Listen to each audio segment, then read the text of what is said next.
A woman does not cover her head. She might as well shave it all off. You Christians mock yourselves. You don't even wear head coverings. So, honestly, you might as well just walk around with shaved heads while judging us.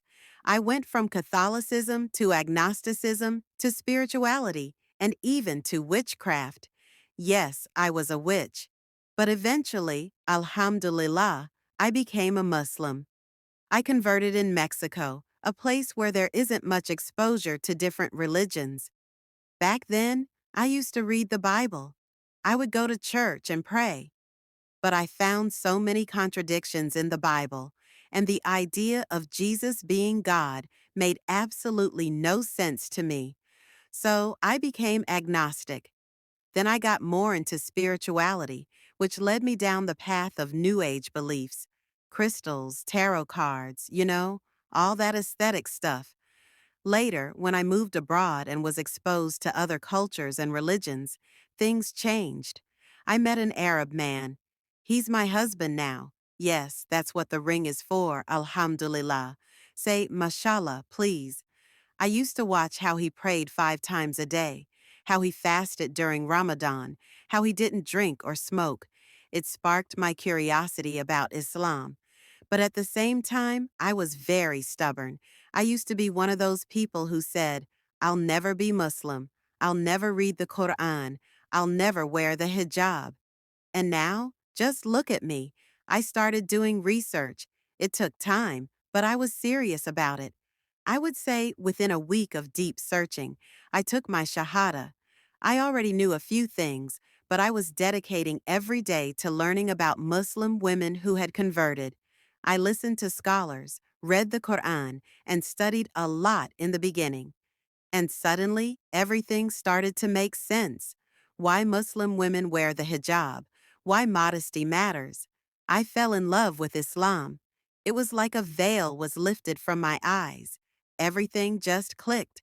A week later, I took my shahada, and on that same day, I wore the hijab for the very first time. I changed everything all at once, and I've never looked back. Every day, I continue learning. Islam is a journey that takes years to truly study and understand. Alhamdulillah, my experience as a Muslim has been beautiful. Of course, people will always be people.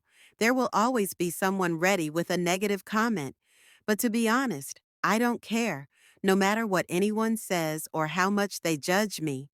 This hijab isn't going anywhere. This shahada is mine forever, insha'Allah, until eternity. I'm so tired of the audacity of some Christians leaving hateful comments on Muslim videos, assuming that we Muslim women have chosen an oppressive religion. If only you knew. Because clearly you don't. And by you don't know, I mean you haven't even read your own Bible. Yeah, I said it. If you had, you wouldn't be saying the things you say now. Let me give you just 3 verses from the Bible that don't really support your argument. 1.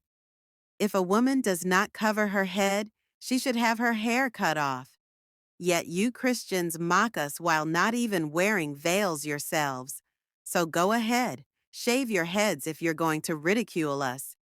Meanwhile, the Quran says, and tell the believing women to lower their gaze and guard their modesty, and to draw their veils over their chests.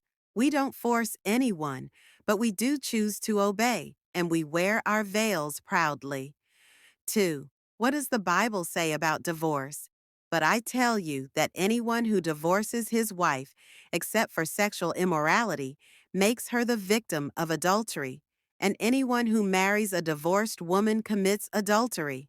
Seriously? You're not allowed to divorce unless there's cheating, and if you do, you're no longer eligible to remarry as a woman. How's that for women's rights? Now compare that to the Quran. And when you divorce women and they have fulfilled their term, do not prevent them from remarrying their new husbands if they agree among themselves in a lawful manner. We have the right to divorce and remarry. It doesn't lessen our value. 3. And finally, Adam was formed first, then Eve.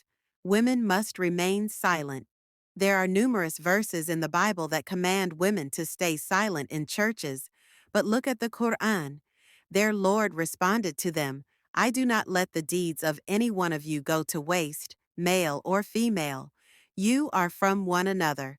Men and women are equal in value. So, just based on these 3 points alone, I can confidently say, I didn't enter an oppressive religion. I left one. I don't care if you're in denial. I don't care if you hate Islam. I don't care what you choose to believe in. But don't come here judging our religion when you clearly don't even understand your own. Read your book, do your research, and stop spreading hate about things you have no knowledge of.